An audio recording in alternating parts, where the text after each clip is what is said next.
Bielsa is Jujutsu Kaisen module again. If you don't like it, tough. The chapter opens strongly and Mino is understandably concerned about the situation. Throwing Yuka to the wolves, to the Lovecraftian monster, he questions Miyaguni, the first-year girl. Is that why Yuka was sent to fight the Mountain Devil?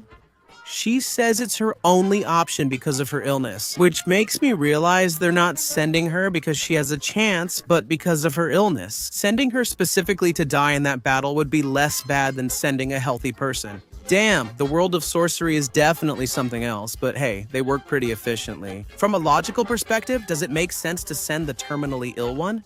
But if we're talking about sending the girl to die, why not?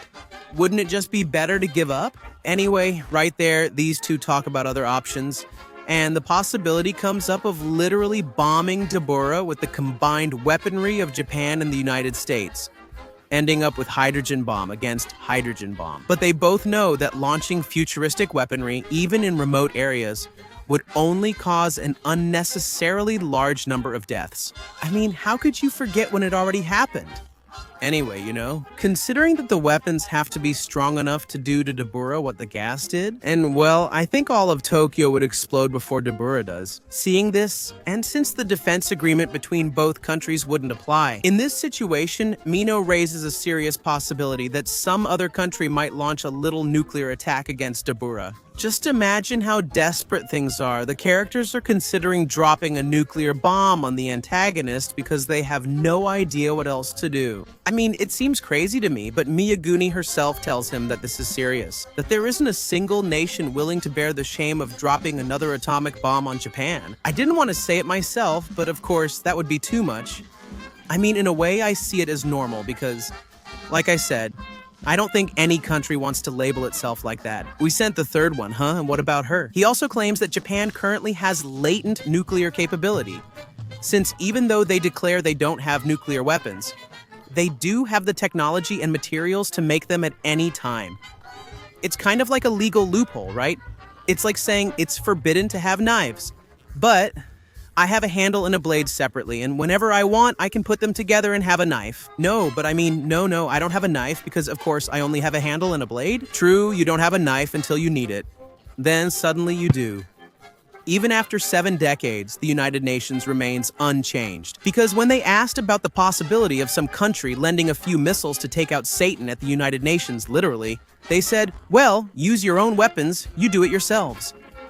Damn, thanks United Nations, as useful as always, man. What the fuck? This is like when you were taking a test in high school and you called the teacher over to help you with a question, or to clarify something you didn't understand, and then they respond. This was in the notes. Thanks, you son of a bitch. I don't know what I'd do without you, you piece of shit.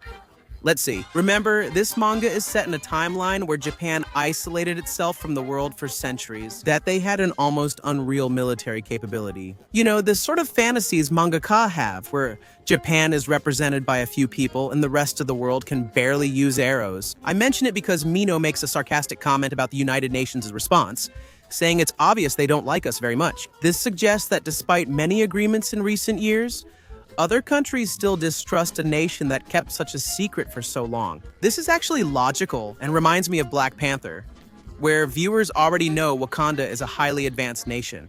Imagine her reaction. The United Nations and the world were surprised to learn that this supposedly poor African country was actually about 500 years ahead in technology. Mr. Beast seeing that he dug wells for villages in Wakanda. Anyway, I think I went a bit overboard with the over-analysis of all this. The United Nations and the nuclear bombs. We can't even find 2 pages of the chapter.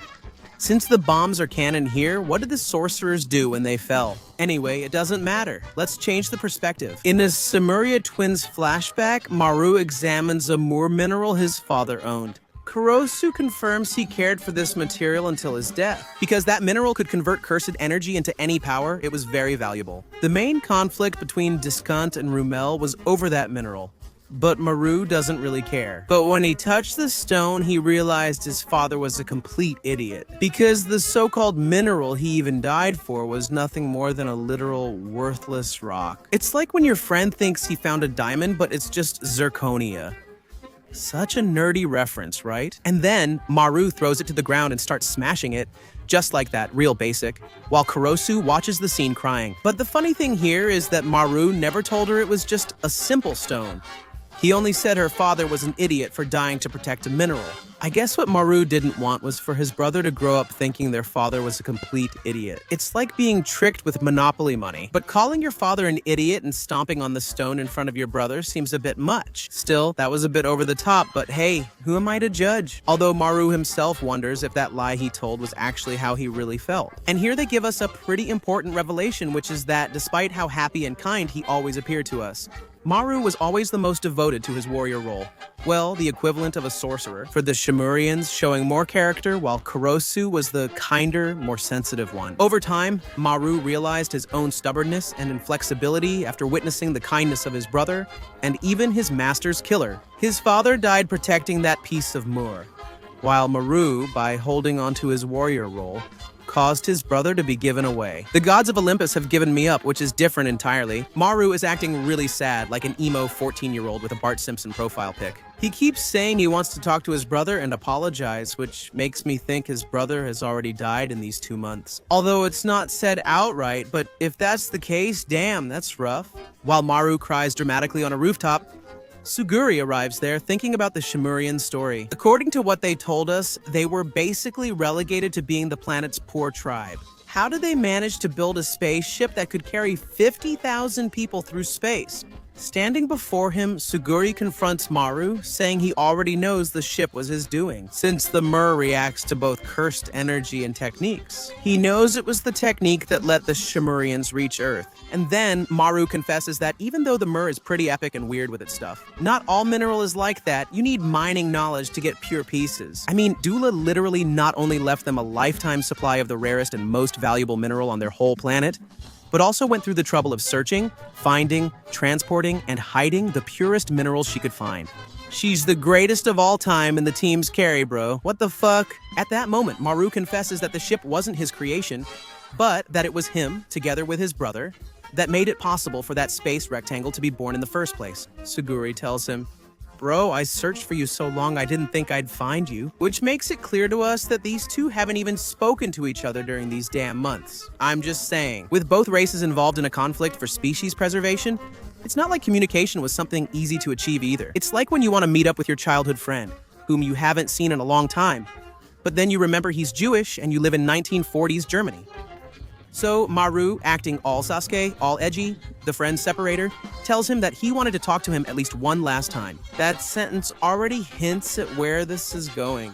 Suguri asks if his famous technique let them speak Japanese. And all that in the first place, which I admit it already seemed weird to me that these guys knew so much of their language, but today, at least here, they try to justify it. If this were an American movie, you know these damn aliens, regardless of their planet, they'd speak perfect English. Oddly with a Florida accent and expressions. I'll stop making these comments since someone might think I have something against the United States, which I do. The thing here is that Suguri, already completely fed up and with eyes more Zenin than ever, politely asks the immigrants to please just go the hell back to their damn home already, which Maru refuses to do. Come on, his whole village already read the Simurians' Twitter thread, exposing the curses as their sacred animal. At that, Suguri quickly changes the subject and asks if she knows that Yuka is going to get into a fight with her boss. To that, Maru just says, "Bro, tell your sister to back out of the fight. I've seen what that sick son of a bitch is capable of doing. If you want to bury her whole, not in pieces, you should get her out." Suguri himself says that's the problem. He still doesn't know the result, which bothers him, especially since he already found out about his sister's illness. When she still had that little face, kawaii ubu, it was easier to hide. But one day, I guess. My friend noticed his sister resembled me. After a 4-day hangover, he must have realized something odd and said so. Why does my sister look like my grandfather when he was young? That's really disturbing. At that moment, Suguri says the magic word, and she tells Maru about the existence of those so-called incredible and magical things. And literally, Potapinculantes, damn it.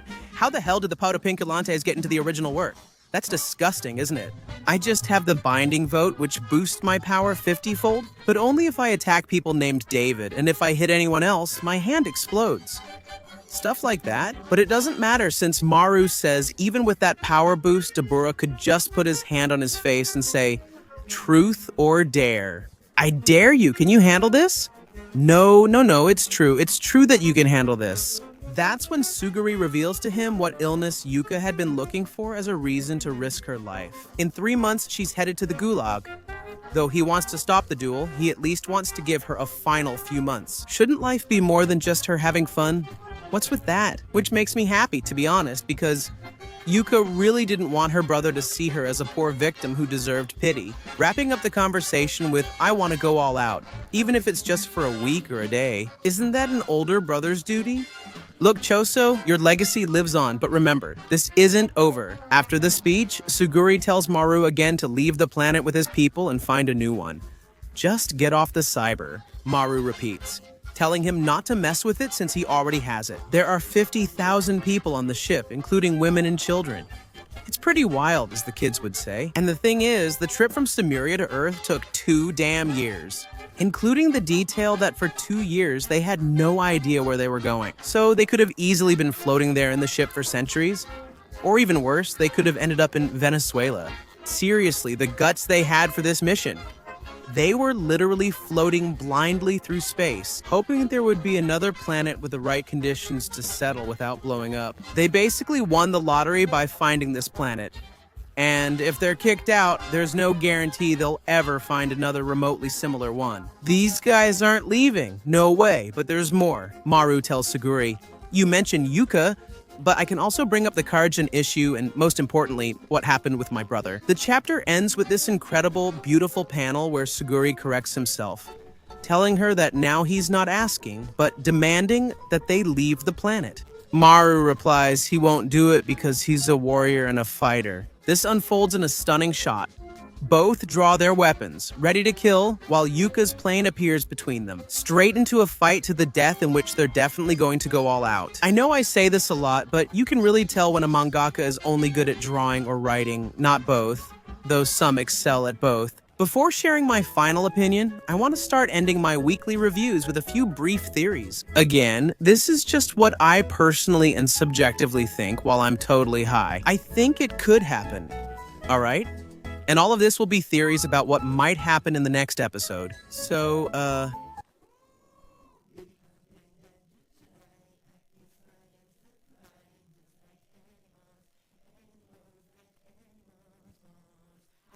as for the fight between Suguri and Maru, well, I have no doubt that no matter how cool this panel looks, I don't believe my buddy can stand up to an alien mini Goyo who has shown multiple times to be stronger than him. The fight will likely end with Suguri on the ground, nearly defeated, smiling at Maru in the classic shonen style as Maru moves to finish him. And Maru will let him live. And they'll probably kiss, touch each other's butt, stick a finger in each other's butt, and things like that. The other possibility I see is that, noticing the alien's superiority, Suguri decides to set aside his beliefs and finally use the ring that the clan gave him and use Rika as support. That would be fan service and epic, possibly giving us a scene like Naruto and Sasuke lying half dead together. For Yuka, I think the next chapter will either focus on her watching the fight or she'll arrive at the battlefield at the end, setting up the next chapter. As a long-term theory, it's no secret that Yuji will probably show up to take him down. If he dies, he won't be the only one. That would be strange but epic. Hopefully that's still far off. Honestly, I want my new protagonist to shine more before Itadori appears and does something unpredictable. A cursed technique that disintegrates atoms from his cradle 2.0 and destroys everything. Or they should just bring him out. A Megamind style scene where Yuka and Suguri somehow solve everything. Meanwhile, Yuji in disguise watches from the audience, smiling proudly at the new generation. Wow, could it be any more generic and lame? Seriously, what a load of crap. And, well, that's it for the episode and the theories. For now, everything's good. Let's see where it goes. This is what I'm most curious about. What's going to happen with Dora and the girl? What's going to happen with these two guys? What's going to happen with Yuji and Itadori? Questions that will keep me up tonight, so that's it. Hope you enjoyed it. See you in the next videos. Bye.